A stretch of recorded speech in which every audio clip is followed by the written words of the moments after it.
Mother Teresa के द्वारा composed जो नोबेल लेक्चर है उसी पर बेस्ड जो क्वेश्चन आंसर है उसकी हम लोग आज डिस्कशन करेंगे। पहला क्वेश्चन है, describe the most extraordinary experience that mother Teresa had. इसका आंसर है, एक हिंदू परिवार जिसमें 8 बच्चे थे, उनके साथ मदर टेरेसा को विचित्र अनुभव प्राप्त हुआ था।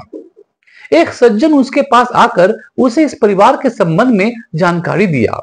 यह परिवार कई दिनों से कुछ भी नहीं खाया था, अतः वह थोड़ा चावल लेकर वहां फौरन पहुंच गई। उसने देखा कि बच्चों की आंखें भूख से चमक रही थी। वह 8 बच्चों की मां को चावल थोड़ा सा दे दी।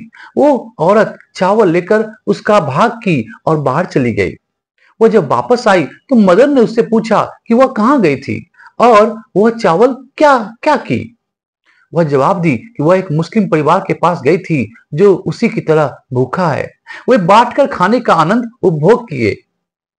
बच्चे मां के साथ बांटकर खाने का आनंद लिए। यद्यपि वे काफी गरीब थे, वे जानते थे कि दूसरों के साथ आनंद कैसे बांटा जाता है, खुशियों को कैसे बांटा जाता है। क्वेश्चन नंबर 2 है, why does Mother Teresa believe that it is not enough for us to say I love God but I don't love my neighbour.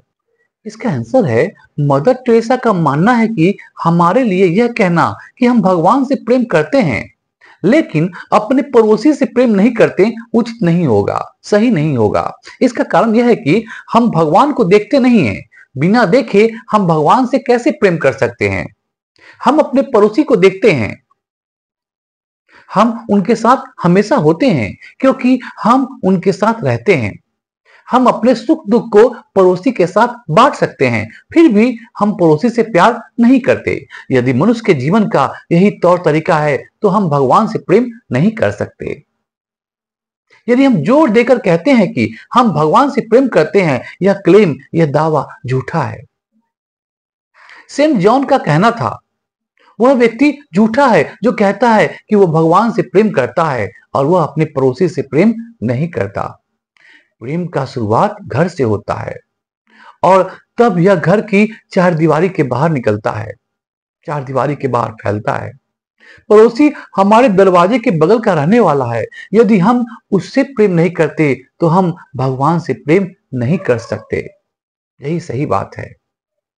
Question number 3 है, sum up in short paragraph Mother Teresa experience at the old age home where she found the inmates unhappy despite being well provided for.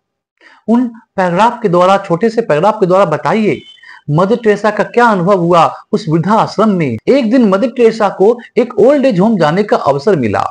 हर सुख सुविधा के बावजूद भी यहाँ के निवासी दुखी थे। इस ओल्ड एज होम के निवासी वृद्ध माता पिता थे जिनके लड़के एवं लड़कियों ने अपनी जिम्मेदारियों रेस्पॉन्सिबिलिटी से बचने के लिए उन्हें यहाँ रखा था। इन वृद्ध माता पिता के पास आराम पहुंचाने के लिए सब सुख सुविधा थी, लेकिन वे प्रसन्न नहीं थे। उनके चेहरे से मुस्कुराहट नदारद थी, गायब थी। वे सभी दरवाजे की तरफ देख रहे थे। मदर टेरेसा ने इसका कारण जानना चाहा। उसे बताया गया कि सभी इस आशा में हैं, सभी इस आशा में दरवाजे की तरफ देख रहे थे कि उनका लड़का या लड़की उन्हें देखने आने वाला है। लेकिन प्रत्येक दिन उन्हें उदास होना पड़ता था क्योंकि उन्हें देखने कोई नहीं आता था। उनके लड़के एवं लड़कियों ने उन्हें भुला दिया था। प्यार की कमी से उन्हें मानसिक आघात पहुंचता था। निकट संबंधियों द्वारा वे अपने को भूले हुए महसूस कर रहे थे। इसी कारण किसी के चेहरे पर भी मदर टेरेसा को मुस्कुराहट नजर नहीं आई। क्वेश्चन नंबर 4 है, what were the remarks of Mother Teresa about abortion? How did she try to solve the problem of abortion? Mother Teresa का क्या कहना है गर्भपात के बारे में? गर्भपात की समस्या को कैसे ठीक किया जा सकता है? अब इसके आंसर पर देखते हैं। पीस पर शांति पर अपना स्टेटमेंट रखते हुए मदर टेरेसा ने गर्भपात पर अपना चिंता व्यक्त किया। उन्होंने कहा कि आज की दुनिया में सबसे बड़ा शांति भंग करने वाला गर्भपात ही है। यह एक डायरेक्ट वार है, प्रत्यक्ष युद्ध है। स्वयं मां द्वारा यह प्रत्यक्ष हत्या है। यदि मां अपने बच्चे की हत्या करने के लिए तैयार है, दुनिया में शांति नहीं हो सकती। बच्चों के प्रति माँ का प्यार नेचुरल होता है, स्वाभाविक होता है, लेकिन आज दुनिया भर में जो कुछ हो रहा है वो नेचुरल नहीं है, वो स्वाभाविक नहीं है। गोद लेकर मदर टेरेसा ने गर्भपात की समस्या को समाधान करने का प्रयास किया। उन्होंने हर क्लिनिक, हॉस्पिटल एवं पुलिस स्टेशन से अनुरोध किया कि वे बच्चे को जान से न मारे। उसने उन लोगों से कहा कि वो बच्चे का जिम्मेदारी लेने को तैयार है, रिस्पॉन्सिबिलिटी लेने को तैयार है। इस तरह उसने हजारों जीवन की रक्षा की। उन्होंने भिक्षुकों, कुष्ठ रोगियों, बस्ती निवासियों एवं सड़क पर रहने वाले सभी को नेचुरल फैमिली प्लानिंग का शिक्षा दिया। इससे गर्भपात का मामला कम हो गया, एबॉर्शन की जो केसेस थी वो कम हो गई। तो आज हम लोगों ने डिस्कस किया नोबेल लेक्चर के ऊपर बेस्ड 4 क्वेश्चन जो कि बहुत इंपॉर्टेंट है।